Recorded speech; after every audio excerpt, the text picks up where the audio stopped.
Hello intermediate students, how are you all? Welcome back to our channel. So today we are going to discuss income and expenditure account. ఇది part 2 ఇది వీడియోది. ఇంతకు ముందు ఒకటి video ఒక part అనేది అయిపోయింది. ఈ వీడియోలో ఈ ఛానల్ లోనే మనం టోటలీ బ్రీఫ్ గా డిస్కస్ చేస్తున్నాం. ఓకే, సేమ్ అదే ఆ వీడియో చూడకపోయినా కూడా ఈ వీడియో చూసినా కూడా మాక్సిమం మీకు క్లారిటీ వచ్చేస్తుంది. But for the better understanding I suggest to watch that video. Okay, income and expenditure account ఇది ఇంటర్మీడియట్ సెకండ్ ఇయర్ వాళ్ళకి 10 మార్క్స్ కి దిగే question, most important question. Okay, మన 10 మార్క్స్ ఏంటంటే 2 ఉంటాయి. దాని నుంచి మనం ఒకటి రాస్తే అయిపోతుంది, ఒకటి అటెంప్ట్ చేస్తే అయిపోతుంది. సో దాని ఇంకోటి ఏమో కన్సైన్మెంట్ ఉంటుంది, దానికన్నా కొంచెం లిటిల్ బిట్ ఈజీ. అంటే ఇది ఇన్కమ్ అండ్ ఎక్స్పెండిచర్, ఇది తెలంగాణ ఇంటర్మీడియట్, ఆంధ్రప్రదేశ్ వాళ్ళకి కూడా ఇది పనికి వస్తుంది. యాజ్ వెల్ as డిగ్రీలో పీజీలో చదివే వాళ్ళకి కూడా ఈజీ వేరే ఎక్స్ప్లెయిన్ చేయబోతున్నా. సో ఎండ్ వరకు చూడండి, ఏదైనా డౌట్ ఉన్నా కూడా మరొకసారి ఆ పార్ట్ ని మళ్ళీ మంచిగా వినండి. సో చూడండి, ఇప్పుడు ఇది ఇన్కమ్ అండ్ ఎక్స్పెండిచర్ ఎలా వస్తుంది అంటే, మనకి క్వశ్చన్ లో ఏమి ఇస్తారంటే రిసిప్ట్స్ అండ్ పేమెంట్ అని ఒక క్వశ్చన్ ఇస్తారు. రిసిప్ట్స్ అండ్ పేమెంట్ ఇచ్చిన తర్వాత దాన్ని చూసి మనం రిసిప్ట్స్ అండ్ పేమెంట్ అది కూడా ఒక ప్రాబ్లం, మనం 5 మార్క్స్ కి ఉంటుంది అది. ఓకే, రిసిప్ట్స్ అండ్ పేమెంట్ అంటే ఇన్ ది సెన్స్ డబ్బులు వస్తున్నాయి డెబిట్ సైడ్, సంపోతున్నాయంటే క్రెడిట్ సైడ్ అని.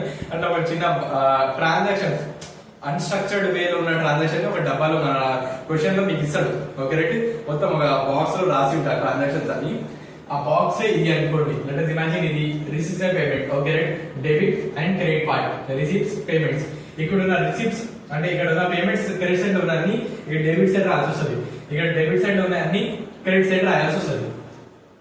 అండర్స్టూడ్? ఇక్కడ డెబిట్ లో ఉన్న అన్ని క్రెడిట్ లో రాయండి. క్వశ్చన్ లో మీకు ఏదైతే బాక్స్ ఉంది కదా, అక్కడ డెబిట్ లో ఉన్న అన్ని క్రెడిట్ లో రాయండి, క్రెడిట్ లో ఉన్న అన్ని డెబిట్ లో రాయండి. అర్థమైనా? Have you got that point? Okay right. ఇది చెప్పేది మెయిన్ థింగ్ ఏంటంటే, ఇక్కడ రాయండి, ఇక్కడ మెయిన్ థింగ్స్ ఏంటంటే, దీనిలో చెయ్యని పని ఏంటంటే, చేయకూడదని పని ఏంటంటే, మనకి ఈ బాక్స్ క్వశ్చన్, ఇది క్వశ్చన్ బాక్స్ ఉంది కదా, దీని లోపల మనకు ఒకవేళ ప్రీవియస్ ఇయర్ అమౌంట్ వచ్చింది, ఓకే రైట్, లేదా నెక్స్ట్ ఇయర్ ఒక అమౌంట్ అడ్వాన్స్ వచ్చేసిందంటే ఆ అమౌంట్ ని మనం దీనిలో ఎంటర్ చేయము. Understood? Next balance B/D C/D కూడా మనం దీనిలో రాయము. మన క్వశ్చన్ లో వచ్చే బాక్స్ లో ఏంటంటే మనకి B/D C/D ఇట్లా అని ఇస్తారు, అది మనం దీంట్లో ఈ 10 మార్క్స్ లో మనం ఎంటర్ చేయము. Next next another thing is nothing but assets, properties. Okay right, properties like land, buildings, furniture, machinery, ఇవి మనం దీనిలో రాయము. దాని మీద వచ్చే డిప్రిషియేషన్ లేదా దాని మీద వచ్చే లాస్ అనేది మనం రాస్తాం. ఈ ప్రాబ్లమ్ లో మనం ఒకటి చేయడానికి పోతున్నాం, ఇది మోస్ట్ ఇంపార్టెంట్. 10 మార్క్స్ లో ఈ మోడల్ పక్క దిగుతుంది, దాని నుంచి ఒకటి 9th కొద్దిపాటు డిఫరెంట్ లా ఉంటుంది. ఈజీనే కానీ కొంచెం డిఫరెంట్, అది ఏముందో అది కొంచెం చెప్పాలని అందుకే ఈ మోడల్ చెప్పబోతున్నా. ఓకే రైట్, ఇప్పుడు ఇది మనం ఈ డబ్బాలో కనిపిస్తే ఈ వర్డ్స్ మనం దీనిలో ఎంటరే చేయకూడదు. ఓకే, ఈ వర్డ్స్ దీనిలో కనిపిస్తే దీనిలో ఎంటర్ చేయకూడదు. దాని కింద ఆ బాక్స్ కింద ఏంటంటే మనకి అడిషనల్ ఇన్ఫర్మేషన్ అంటే ఒకటి ఇస్తాడు. అడిషనల్ ఇన్ఫర్మేషన్ ఏమి ఇస్తాడంటే, ఒకటేమో అవుట్ స్టాండింగ్, ఇంకోటేమో అడ్వాన్స్ ఆర్ ప్రీవియస్ ఇయర్ లేదా డిప్రిషియేషన్ లాస్ అని ఇట్లా ఇస్తారు. అలాంటప్పుడు ఏం చేయాలంటే చూడండి, అవుట్ స్టాండింగ్ అంటే మనకి ప్లస్ అన్నట్టు. ఓకే, ప్లస్ చేయాలి అంతేగా. అడ్వాన్స్ యా ప్రీవియస్ ఇయర్ అని జస్ట్ అది మీకు వర్డ్ కనిపించడం మైనస్ అని గుర్తుపెట్టుకోండి. ఏం చేయాలి ఏంటనేది ఇప్పుడు వీడియోలో చూద్దాం మనం. ఓకే రైట్, డిప్రిషియేషన్ వచ్చిన లాస్ వచ్చిన ఏం చేయాలి మనం ఇన్షాల్లా వి డిస్కస్. ఓకే రైట్, ఇప్పుడైతే మీకు ఒక స్క్రీన్ లో ఇక్కడ మీకు ఐ థింక్ ఇక్కడ మీకు క్వశ్చన్ కనిపిస్తుంటది. నాకైనా టెక్స్ట్ బుక్ ఇక్కడ ఉంది, ఈ టెక్స్ట్ బుక్ లో చూసి నేను మీకు ఇన్షాల్లా I am going to explain మీకు. ఓకే రైట్, సో ఇక్కడ నుంచి మంచిగా వినండి, మంచిగా ఫోకస్ పెట్టండి. ఓకే రైట్, సో చూడండి మనకి టెక్స్ట్ బుక్ లో ఏముందంటే, ఇక్కడ క్వశ్చన్ ఏముంది, from the following information prepare the income and expenditure account for the year ended 31st March 2020 of Kamareddy Club cricket club. Okay right, something వీళ్ళ account ఒక register payment కింద ఇచ్చిరంట. Question మనకి ఇక్కడ ఉంది, రిజిస్టర్ పేమెంట్ ఏమో question ఇచ్చిండు. ఆ question లో ఇచ్చిన రిజిస్టర్ పేమెంట్ ని చూసి మనం ఇన్కమ్ అండ్ ఎక్స్పెండిచర్ ఈ బాక్స్ తయారు చేయాలి, ఈ టేబుల్ తయారు చేయాలి. ఓకే, ఇప్పుడు ఇక్కడ చూడండి ప్రొఫార్మా ఎలా ఉందంటే, ఇది డెబిట్, ఇది క్రెడిట్, ఇదంతా డెబిట్ పార్ట్, ఇదంతా credit part. Expenditure amount, income amount, debit, credit, income and expenditure account of ఎవరి అకౌంట్ తయారు ఫర్ అని మనం డేట్ ఇక్కడ రాయాల్సి ఉంటుంది. ఇప్పుడు ఎవరి అకౌంట్ తయారంటే అక్కడ క్వశ్చన్ సాఫ్ట్ వాడు అన్నాడు, ఏమన్నాడు అంటే Kamareddy cricket club. Okay, of Kamareddy cricket club for date ఇచ్చిండు. అది కూడా ఏమి ఇచ్చిండు మీకు, 31st March 2020 అని ఇచ్చేసి. సరే, ఇక్కడ ఇప్పుడు మనం ఏం చేయాలంటే ఇది రాసుకున్న తర్వాత first thing you should have to go to the additional information అని కింద ఉంది కదా, ఆ ఇన్ఫర్మేషన్ దగ్గర వెళ్ళి ఆ పాయింట్స్ ఉన్నాయి కదా, ఆ పాయింట్స్ చదవాలి. ఫస్ట్ పాయింట్ ఏముంది చూడండి, subscription received included amount 2200 related to the previous year. అంటే ప్రీవియస్ ఇయర్ అమౌంట్ సబ్స్క్రిప్షన్ లో కలిసి ఉందంట. మనం ఒకవేళ బాక్స్ లోపల ఇట్లా ప్రీవియస్ ఇయర్ ఇట్లా ఇచ్చిండు, అంటే ఇది 20 ఉంది కదా, ఒకవేళ 17 ఇట్లా 17 లేదా 18 ఇయర్ ఇట్లా ఇచ్చిండు మనకి. ఓకే, రెండు ప్రీవియస్ ఇయర్ ది అమౌంట్ ఇట్లా 2-3 అమౌంట్లు ఉన్నాయి సబ్స్క్రిప్షన్స్, ఇది 18, ఇది 19, ఇది 20. అలా ఇచ్చినప్పుడు ఏంటంటే మనం జస్ట్ 20 ఇది మాత్రమే తీసుకుంటాం. అర్థమవుతుందా? అది గెటింగ్ మై పాయింట్. ఇట్లా ప్రీవియస్ ఇయర్ అమౌంట్ ఒకవేళ బాక్స్ లోపల ఉంటే మనం ఎంటర్ చేయాలి. ఇప్పుడు ఏమంటుండు, అడిషనల్ ఇన్ఫర్మేషన్ మీకు ఇచ్చిండు. Previous year amount additional information ఇచ్చింది కాబట్టి ఫస్ట్ అయితే మీరు ఆ బాక్స్ ఎక్కడైతే సబ్స్క్రిప్షన్ ఉందో అక్కడ టిక్ చేసుకోండి. ఓకే, అయిపోయిందా? బాక్స్ ఎక్కడైతే సబ్స్క్రిప్షన్ ఉందో అక్కడ టిక్ చేసుకోండి. ఓకే, ముందు ఏం చేయాలో నేను మొత్తం చెప్పబోతున్నా. ఓకే రైట్, బట్ అంటే నేను you should have just tick on the subscriptions. Second point ఏమంటే outstanding subscriptions. Okay right, outstanding subscription మీద మళ్ళీ ఒకసారి ఏదో వచ్చింది అడిషనల్ ఏదో పాయింట్, సబ్స్క్రిప్షన్ మీద మళ్ళీ ఇంకొక టిక్ పెట్టుకోండి పక్కన. ఓకే రైట్, ఒక టిక్ చేసుకున్నారు కదా, ఇంకో టిక్ చేసుకోండి. ఓకే, అది అయిపోయింది. నెక్స్ట్ థర్డ్ పాయింట్ ఏమంటున్నారు, provide 300 depreciation on ground moving machine. Ground moving machine మీద 300 ఒక డిప్రిసియేషన్ ఉందంట. సరే, అది ఏదో ఉందో ఏమో కానీ డిప్రిసియేషన్ ఎక్కడ, గ్రౌండ్ మూవింగ్ మెషిన్ కదా, గ్రౌండ్ మూవింగ్ మెషిన్ దగ్గర అక్కడ ఒక టిక్ పెట్టుకోండి. ఓకే, అది కూడా అయిపోయింది. నెక్స్ట్ ఏముంది, sports material 4000, opening balance 4000 and closing balance 7500 something ఏదో ఇచ్చిండు. ఇది కూడా ఒక ఎక్కడ ఏంటిది, స్పోర్ట్స్ మెటీరియల్, దానికి కూడా ఒకసారి టిక్ చేసుకోండి. అయిపోయిందా? సో ఇవంతా వర్క్ అనేది అయిపోయింది. ఇప్పుడు మన ప్రాబ్లమ్ లో వెళ్దాం. ఇప్పుడు ఏం చేయాలి, టిక్ చేసిన వెళ్దాం అంటే ఎప్పుడైతే ఆ టిక్ చేసిన వర్డ్ మన దగ్గర వస్తుందో, ఇప్పుడు సబ్స్క్రిప్షన్ టిక్ చేస్తున్నాం, సబ్స్క్రిప్షన్ ఎప్పుడైతే వస్తుందో అప్పుడు మనం దాన్ని ఏం చేయాలి ఏంటని నేను చెప్తుంటా. ఓకే, అంటే మనం చేయాల్సింది ఏంటంటే ఇక్కడ రిసీవర్ పేమెంట్ ఉంది కదా, డబ్బాలో ఉన్న క్రెడిట్ లో ఉన్న అన్ని డెబిట్ లో రాయండి, డెబిట్ లో ఉన్న అన్ని క్రెడిట్ లో రాయండి. ఇప్పుడు నేను డెబిట్ నుంచి స్టార్ట్ చేయబోతున్నా అంటే నాకు ఇక్కడ క్రెడిట్ లో ఉన్నాయి, మీరు ఇక్కడ రాయాల్సి ఉండాలి. క్వశ్చన్ నెంబర్ ఉంది కదా, రిసీవర్ పేమెంట్ క్రెడిట్ సైడ్ ఏదైతే ఉందో అది ఇక్కడ రాస్తుంది. అర్థమవుతుందా? Reverse. So first one is 2.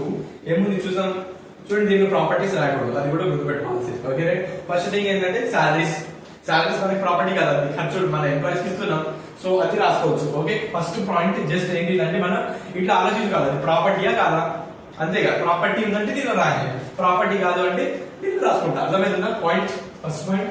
Okay, ఇక్కడ ఏంటంటే 2 సాలరీస్, ఇది ప్రాపర్టీ కాదా కాబట్టి దీన్ని యాజ్ ఇట్ ఈస్ రాసేస్తున్నా. సాలరీస్ ఎంత ఉంది? ఓకే, 8000. ఓకే, నెక్స్ట్ ఏముంది, గ్రౌండ్ మూవింగ్ మెషిన్ టిక్ ఉంది ఇక్కడ.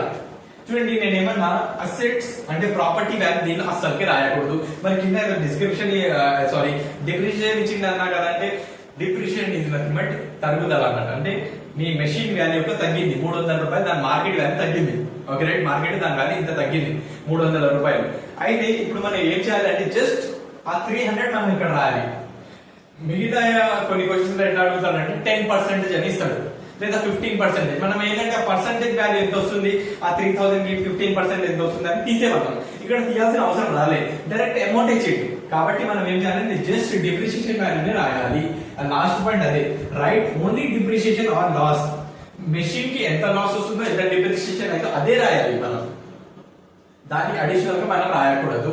అంటే మనం కొంతమంది ఏం చేస్తారంటే తొందరలో ఆ పైన ఇప్పుడు గ్రౌండ్ మెషిన్ 4000 ఉంది కదా, ఆ 4000 నుంచి 300 మైనస్ చేసి 3700 అని ఇక్కడ రాస్తారు, అది రాయకూడదు.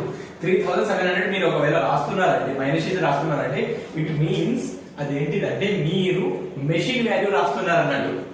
ఓకే, సో అది మీరు చేయకూడదు. అయితే మనం ఏం చేయాలి, 2 depreciation on ground moving machine ఎంత 300. ఒకవేళ మనం పర్సెంటేజ్ ఇట్లా ఫైండ్ చేసామంటే ఇట్లా బ్రాకెట్ చేసి బ్రాకెట్ లో రాసి మనం ఫైండ్ అవుట్ చేయాల్సి ఉంటుంది. ఓకే, ప్రీవియస్ గ్రేడ్ లో మనం అది డిస్కస్ చేసినాం, యూ కెన్ వాచ్ ఇట్. అలానే రిసీవర్ పేమెంట్ ఇది 5 months మోడల్ ఆ ప్రీవియస్ వీడియోలో ఉంది, you can watch it. Okay right, so next ఏముంది, రెంట్ మనకి ప్రాపర్టీయా? ఆబ్వియస్లీ కాదు, మనం రాసుకోవాలి. ఓకే, 2 రెంట్ ఎంత ఉంది, 1800. రైట్. ఓకే, నెక్స్ట్ ఏముంది general expenses. General expenses what is it? General అంటే జనరల్ ఖర్చులు అన్నాడు. Okay right. ఓకే ఆ జనరల్ ఖర్చులు అంటే మీకు ప్రాపర్టీయా? కాదు కదా. జనరల్ ఎక్స్పెన్సెస్ ఏదో జనరల్ ఖర్చులు అవుతున్నాయి, ప్రాపర్టీ కాదు. కాబట్టి మనం దీంట్లో రాసుకోవచ్చు. ఓకే జస్ట్ థింక్ ఏంటిదంటే దీంట్లో మనం ప్రాపర్టీ ఉందంటే అసలుగా రాయకూడదు. ఎలా అయితే మీరు చిన్నప్పుడు ఏంటంటే పాలు మిల్క్ తాగుదామంటే దాని నుంచి ఎట్లా దూరం ఉండేవాళ్ళు కదా పాలు తాగాలంటే. Okay right. చాలా మంది తాగే వాళ్ళేమో కానీ చాలా మంది నాలాంటి వాళ్ళు ఏంటంటే కొంచెం దాన్ని అవాయిడ్ చేసేవాళ్ళు కదా. అలా అని దీన్ని కూడా మనం ప్రాపర్టీ అనగానే ఈ అకౌంట్ మనం అవాయిడ్ చేసాం. Okay just for your understanding. Okay and C two ఏమొచ్చింది? ఓకే రెండు general expenses. Okay general expenses ఎంత ఉంది? అది కూడా general expenses that is 14,000. Okay this is also has been completed. Okay tournament expenses ఇది నేను రాయాలి. ఎందుకు రాయవన్నా ఎందుకు రాయమని డౌట్ వస్తుంది రైట్. ఓకే సీరియస్ కాకండి. ఓకే సో టోర్నమెంట్ ఎక్స్పెన్సెస్ ఎందుకు రాయాలంటే చూడండి tournament expenses is not a property. అది ప్రాపర్టీ కాదు, మనం రాసుకోవచ్చు. కానీ డెబిట్ సైడ్ ఏముందంటే టోర్నమెంట్ ఫండ్ అని ఒకటి వచ్చింది. అవ్వడు టోర్నమెంట్ ఫండ్ వచ్చిందంటే ఆ ఫండ్ నుంచే మనం ఖర్చులు చేస్తాము అని దాని యొక్క మీనింగ్. అందుకే టోర్నమెంట్ ఫండ్ లేదా ఏదైనా ఫండ్ అని వచ్చింది. Okay right. ఆ టోర్నమెంట్ ఫండ్ వచ్చింది, టోర్నమెంట్ ఎక్స్పెన్సెస్ వచ్చింది అంటే మనం రెండింటిని రాయకూడదు, ఫండ్ కూడా రాయకూడదు. Fund is treated as a property. ఆ ఫండ్ నుంచే మనం ఎక్స్పెన్సెస్ చేస్తామని అనుకుంటాం. కాబట్టి ఆ రెండింటిని రాయకూడదు. ఒకవేళ టోర్నమెంట్ ఫండ్ వడ్డే లేదన్నా, ఫండ్ అని మనకు ఆ వడ్డీ రాలే అంటే అలాంటప్పుడు you can write tournament expenses. లేదన్నా ఫండ్ రాలేదు, టోర్నమెంట్ ఇన్కమ్ అని వచ్చింది, టోర్నమెంట్ ఇన్కమ్ వచ్చినా కూడా రాసుకోవచ్చు. టోర్నమెంట్ ఇన్కమ్ రాసుకోవచ్చు, టోర్నమెంట్ ఎక్స్పెన్సెస్ రెండు కూడా రాసుకోవచ్చు. కానీ టోర్నమెంట్ ఫండ్ వచ్చింది కాబట్టి ఆ ఫండ్ నుంచే మనం ఖర్చులు చేస్తాం టోర్నమెంట్ కి అని అనుకుంటాం. కాబట్టి టోర్నమెంట్ ఎక్స్పెన్సెస్ ని దీంట్లో రాయకూడదు. అర్థమైందా? Okay right. టోర్నమెంట్ ఎక్స్పెన్సెస్ రాయకూడదు. ఎందుకు రాయకూడదు ఇప్పుడు చెప్పిన. ఓకే నెక్స్ట్ ఏమిటి? Office expenses. ఆఫీస్ లో ఉండే ఖర్చులు అంట. ఆఫీస్ లో ఉన్న ఖర్చులు ప్రాపర్టీ ఏది కాదు కదా. ఎస్ ప్రాపర్టీ ఏది కాదు అయితే రాసుకోవాలి. దీన్ని to office expenses. What is the amount? Office expenses is 9,000. Okay. Now next చూడండి ఏముంది? Purchase of sports material. ఇక్కడ మనం టిక్ చేసి ఉన్నాం. ఒక మాట చెప్పాలంటే స్పోర్ట్స్ మెటీరియల్ అనేది మనకి ఏంటంటే అది మెటీరియల్ అంటే అది ఇక్కడ ఏమైతుందంటే అది ప్రాపర్టీ లాగా ట్రీట్ చేస్తున్నాం మనం. ఓకే స్పోర్ట్స్ మెటీరియల్ ఇదే ప్రాపర్టీ. ఎందుకన్నా ఇవన్నీ ఆటలు వస్తున్నాయి, గేమ్స్ అన్ని ఎక్కువ వస్తున్నాయి మెటీరియల్స్ అంటే ఇక్కడ పేరు ఉంది కామారెడ్డి క్రికెట్ క్లబ్. క్రికెట్ అంటే అన్ని ప్రాపర్టీనే ఉంటాయి మీకు అక్కడ అంటే ఆడుకునేవే ఉంటాయి. ఇక్కడ ఏంటంటే స్పోర్ట్స్ మెటీరియల్ అని చేయండి. స్పోర్ట్స్ మెటీరియల్ ఇదే ప్రాపర్టీ, అది రాయకూడదు. కానీ దాని కింద ఏదో మ్యాటర్ ఇచ్చింది 4th పాయింట్, అది చూద్దాం ఒకసారి. ఏమంటుండు అడిషనల్ ఇన్ఫర్మేషన్ లో sports material opening balance is 4,000 and closing balance 7,500. ఏంటన్నా ఏదో వచ్చింది, ఏదో ఒకసారి వినాయక ఒకేసారి వచ్చి వెళ్ళిపోయినట్టు ఉన్నది. Okay right. మరి ఏముందని అంటే ఓపెనింగ్ బ్యాలెన్స్ అంటే స్టార్టింగ్ అంటే ఇయర్ స్టార్ట్ అయ్యే ముందర మీ దగ్గర స్పోర్ట్స్ మెటీరియల్ బ్యాలెన్స్ ఎంత ఉంది అంటే స్పోర్ట్స్ మెటీరియల్ యొక్క వాల్యూ ఎంత ఉంది నీ దగ్గర అంటే 4,000 రూపాయల ఒక స్పోర్ట్స్ మెటీరియల్ నీ దగ్గర ఉన్నాయి స్టార్టింగ్ లో. పైన ఏమి ఇచ్చిండు? పర్చేస్ ఆఫ్ స్పోర్ట్స్ మెటీరియల్ 6,000 ఇచ్చిండు. అంటే నువ్వు రాబోయే రోజుల్లో మళ్ళీ 6,000 పెట్టుకున్నావు. ఓకే కొత్త స్పోర్ట్స్ మెటీరియల్ కొన్నావు అంటే ఇంతకు ముందు 4,000 ఉండేది, కొత్తగా మళ్ళీ 6,000 కట్టినావు అంటే కొన్నావు 6,000 మెటీరియల్ కొన్నావు. రెండు కలిపి ఎంత అయింది? 10,000 రైట్. కానీ వాడు ఇంకా కంటిన్యూ ఏమంటుండ్రు ఆయన క్లోజింగ్ బ్యాలెన్స్ 7,500. కానీ ఇయర్ ఎండ్ అయ్యే క్లోజింగ్ లో 7,500 అయ్యింది అని అంటుండ్రు. అంటే ఇయర్ ఎండింగ్ లో ఏంటంటే 7,500 అయిపోయిందంట మీ స్పోర్ట్స్ మెటీరియల్ వాల్యూ. అంటే వాల్యూ పెరిగిందా తగ్గిందా? 10,000 ఉన్న వాల్యూ మీ స్పోర్ట్స్ మెటీరియల్ 7,500 అయింది. అంటే పెరిగిందా తగ్గిందా? ఆబ్వియస్లీ తగ్గింది. ఎంత తగ్గింది? 2,500 తగ్గింది. ఈ మనకి వాల్యూ తగ్గింది, దీన్ని ఏమంటామంటే దీన్ని డిప్రిషియేషన్ అని అంటాం. ఇంత తిప్పించి చూడండి. Okay right. ఈ 2,500 మనం ఏమన్నాలంటే డిప్రిషియేషన్. Okay right. డిప్రిషియేషన్ ఎందుకంటే ఇది స్పోర్ట్స్ మెటీరియల్ అనేది ప్రాపర్టీ లాగా ట్రీట్ చేస్తాం. ఎప్పుడైతే ప్రాపర్టీ వాల్యూ తగ్గుతుందో దాన్ని మనం డిప్రిషియేషన్ అని అజ్యూమ్ చేస్తాం. Okay right. రైట్ అజ్యూమ్ అని కాదు అదే అన్నది. Okay right. So to depreciation on sports material ఎట్లా ఉంది చూడండి. అది అమౌంట్ ఫస్ట్ అయితే మీ దగ్గర 4000 ఉండేది, ప్లస్ రాబోయే రోజుల్లో మీరు 6000 కొన్నారు. అది 6000 ఏమైనా తెలిసిందన్న నీకు అంటే పైన టేబుల్ ఉంది కదా 6000 అంటే పర్చేస్ ఆఫ్ స్పోర్ట్స్ మెటీరియల్ అంటే స్టార్టింగ్ లో 4000, తర్వాత పర్చేస్ ఆఫ్ స్పోర్ట్స్ మెటీరియల్ 6000, మొత్తం కలిపి 10,000 అయింది. కానీ ఈ 10,000 నుంచి మనకి జరిగింది ఏంటంటే 7,500 మైనస్ చేయాలి. కాబట్టి నీకు వచ్చిన ఇయర్ ఎండ్ లో అమౌంట్ జస్ట్ 2,500 నీకు తరుగుదల అయింది, అంటే డిప్రిషియేట్ అయింది. స్పోర్ట్స్ మెటీరియల్ యొక్క వాల్యూ 2,500. అర్థమైందా? ఓకే. నౌ మనకి ఈ సైడ్ అంటే క్రెడిట్ సైడ్ అన్నీ అయిపోయింది. అయితే అన్న ఒకటి ఉంది కదా బ్యాలెన్స్ C/D అని ఉంది. బ్యాలెన్స్ C/D మనం రాయకూడదు. ఇక్కడ అన్నా కదా బ్యాలెన్స్ C/D B/D రెండు రాయకూడదు. చలో ఇప్పుడు డెబిట్ సైడ్ వెళ్దాం. అక్కడ ఉన్న డెబిట్ అన్ని ఇక్కడ కరెక్ట్ గా రాయాలి. Okay, so you are getting my point. అక్కడ ఏమైంది టూ బ్యాలెన్స్ అని ఉందన్న రాయకూడదు. నువ్వు బ్యాలెన్స్ B/D C/D అన్నావు అంటే ఏది ఉన్నా కూడా అంటే టూ బ్యాలెన్స్ ఉన్నా కూడా మనం రాయకూడదు. ఓకే, B/D ఉన్నా C/D ఉన్నా లేదా ఓన్లీ జస్ట్ బ్యాలెన్స్ ఉన్నా కూడా మనం దీంట్లో రాయకూడదు. Two balance. ఓకే రైట్, అది కూడా రాయకూడదు. నెక్స్ట్ ఏమిటి సబ్స్క్రిప్షన్స్ టిక్ ఉన్నాయి. సబ్స్క్రిప్షన్స్ అది ప్రాపర్టీ కాదు. నార్మల్ ఏంటంటే మనకి ఒక ఇది మనం చేసేది ఏంటి నాన్ ప్రాఫిట్ ఆర్గనైజేషన్ వాళ్ళ కోసం ఇది చేసే అకౌంట్ ఇది. అయితే కాబట్టి దాని ఏంటంటే సబ్స్క్రిప్షన్ దాని ఆ క్లబ్ లో నేను జాయిన్ అవుతున్నాను సబ్స్క్రిప్షన్ లాగా ఇస్తాం, మనం నెట్ఫ్లిక్స్ అట్లా ఇస్తాం కదా. అలానే కొన్ని నాన్ ప్రాఫిట్ ఆర్గనైజేషన్ మనం సబ్స్క్రిప్షన్ ఒక సభ్యత్వం లాగా తీసుకోవడానికి ఇది subscription. It is not a property. Okay, subscription కాబట్టి దీన్ని రాసుకోవచ్చు. Okay, by subscriptions. ఇప్పుడు టిక్ ఉంది కాబట్టి ఫస్ట్ మూమెంట్ ఆ అమౌంట్ ని లోపల రాసుకుంటున్నా. ఎంత ఉంది 27,000. ఓకే, దీనికి ఏమొచ్చింది సబ్స్క్రిప్షన్స్ కి ఒకటి included previous year. Last year the amount ఏదో సంథింగ్ అంటాడు. ఓకే, ప్రీవియస్ ఇయర్ వచ్చిందని నేను ఏమంటున్నా బాక్స్ బయట బ్యాక్ బాక్స్ లోపల కాదు. బాక్స్ లోపల వస్తే అది ప్రీవియస్ ఇయర్ ఇట్లా అమౌంట్ ఉందంటే దాన్ని ఎంటరే చేయకూడదు. బాక్స్ బయట ఉంది మీకు ఇట్లా ఏదో అడిషనల్ ఇన్ఫర్మేషన్ ఇచ్చింది మీకు ఇట్లా ప్రీవియస్ ఇయర్ ఇట్లా ఉంది మీకు దీనిలో కలిసిపోయి ఉందంటే మీరు మైనస్ చేయాలి. ఓకే, నేను అన్నా కదా ప్రీవియస్ అడ్వాన్స్ ఇట్లా ఉంటే మైనస్, అటు అవుట్ స్టాండింగ్ ఉంటే plus. Prepaid sorry to say previous year subscriptions 2,200 minus చేస్తే 24,800. లోపల రాసిన ఎందుకన్నా అంటే ఇంకోసారి ఇంకో టిక్ ఉంది కదా, ఒక టిక్ ఫస్ట్ పాయింట్ అయిపోయింది, సెకండ్ పాయింట్ కూడా సబ్స్క్రిప్షన్ మీదనే ఉంది కదా. కాబట్టి దాన్ని కూడా చదివి దాన్ని కూడా దీన్ని సాల్వ్ చేయాలి. ఏముంది అవుట్ స్టాండింగ్ సబ్స్క్రిప్షన్స్ అని ఉంది. ఓకే, ఈ ఇయర్ లో మనం ఇవ్వాల్సి ఉంది సబ్స్క్రిప్షన్ అమౌంట్, కానీ మనకి రావాల్సి ఉంది అది రాలే, కానీ నెక్స్ట్ ఇయర్ లో వస్తుంది. కానీ ఈ ఇయర్ అని మనం ప్లేస్ చేసి చూపిస్తుంటాం అన్నట్టు. ఓకే, ఇప్పుడు చెప్పింది అర్థం కాకపోతే వదిలేయండి. ఓకే రైట్, మెయిన్ థింగ్ ఏంటంటే అవుట్ స్టాండింగ్ వచ్చింది సింపుల్ థింగ్ ప్లస్ చేయాలి. అవుట్ స్టాండింగ్ అని సబ్స్క్రిప్షన్ వచ్చింది సబ్స్క్రిప్షన్ చేయాలి. అవుట్ స్టాండింగ్ లేదా previous year the something out standing అని రెంట్ కి వచ్చింది అనుకోండి, రెంట్ కి ప్లస్ చేయండి. దేనికి అడిగితే దానికి చేయండి. ఓకే రైట్, ఇప్పుడు ఏంటిది ప్లస్ అవుట్ స్టాండింగ్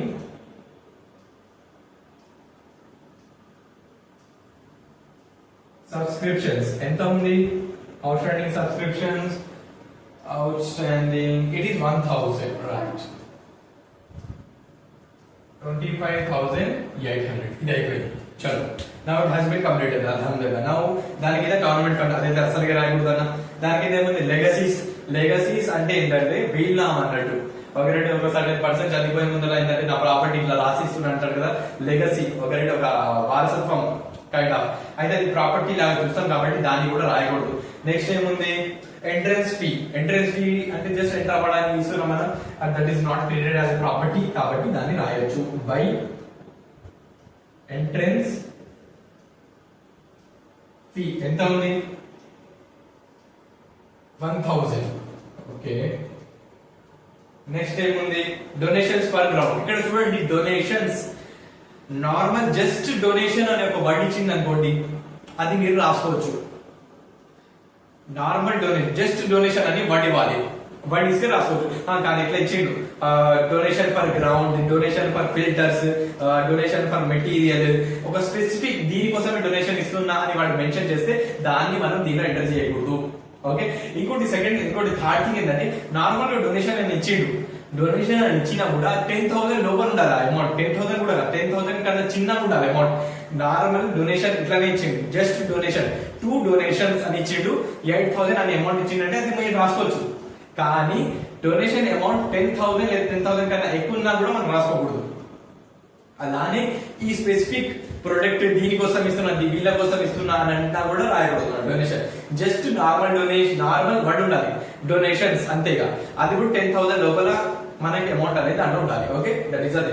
నెక్స్ట్ అయితే ఇక్కడ ఏంటి, డొనేషన్ ఫర్ గ్రౌండ్ అంటే ఒక స్పెసిఫిక్ థింగ్ కోసం ఇస్తున్నారంట డొనేషన్, కాబట్టి దీన్ని మనం రాయకూడదు. నెక్స్ట్ లాస్ట్ థింగ్ ఏంటంటే సేల్ ఆఫ్ గ్రాస్. గ్రాస్ ని అమ్ముతున్నాం, గడ్డిని అమ్ముతున్నాం అంటే that is not treated as property, so you can add it. By sale of grass ఎంత ఉంది, అది అమౌంట్ 800 ఉంది. ఓకే, ఇప్పుడు అయిపోయింది ఇక్కడ వరకు మాక్సిమం. ఓకే రైట్, ఇప్పుడు మనం టోటల్ చేయాలి. ఇక్కడ చూడండి ఎంత వస్తుంది, టోటల్ చేస్తే 800 ఇది ప్లస్ చేస్తే 26,600, 27,600. ఓకే, మనకి ఇది క్రెడిట్ సైడ్ వస్తున్న ఆన్సర్. డెబిట్ సైడ్ చూడండి ఎంత వస్తుందో ఆన్సర్ 2,500. ఓకే రైట్, ఇది 500 ఇదని పక్కన పెట్టేద్దాం. కానీ 2,000 ప్లస్ 9,000 11,000, 11,000 ప్లస్ 14,000 25,000, 25 26,000, 26,000 ప్లస్ 8,000, 26 ప్లస్ 8 34,000, 34,000 వచ్చింది. ఇది 500 ప్లస్ 800 1,300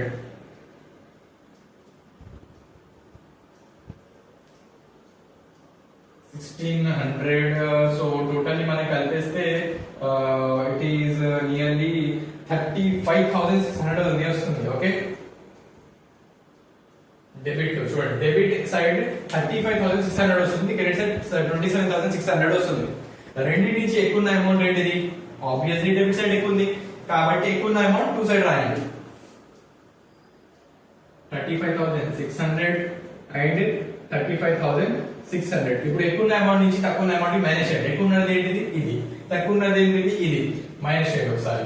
26 ఇదంతా మనం బాక్స్ లోపల చేయకూడదు. ఇక్కడ ఏదైనా నాకు స్పేస్ ఎక్కువ లేదు కాబట్టి ఇక్కడ రాస్తున్నా.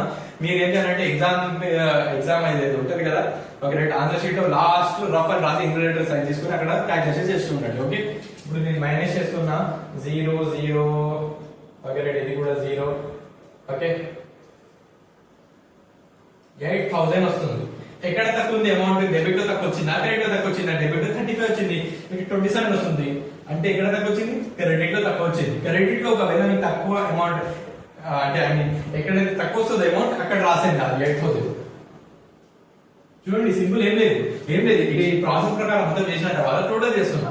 ఎక్కడైతే ఎక్కువ ఉన్న అమౌంట్ ఎక్కడైతే వస్తుందో డెబిట్ లోను క్రెడిట్ లోను ఎక్కడ ఏదైతే అమౌంట్ ఎక్కువ వస్తుందో ఆ అమౌంట్ 2 సైడ్ ఇక్కడ టోటల్ లో రాసిన తర్వాత ఏం చేస్తున్నా అంటే మైనస్ చేస్తున్నా. రెండింటి డెబిట్ మైనస్ క్రెడిట్ మైనస్ చేస్తే ఎంత వస్తుంది, ఆ మైనస్ చేస్తే ఆన్సర్.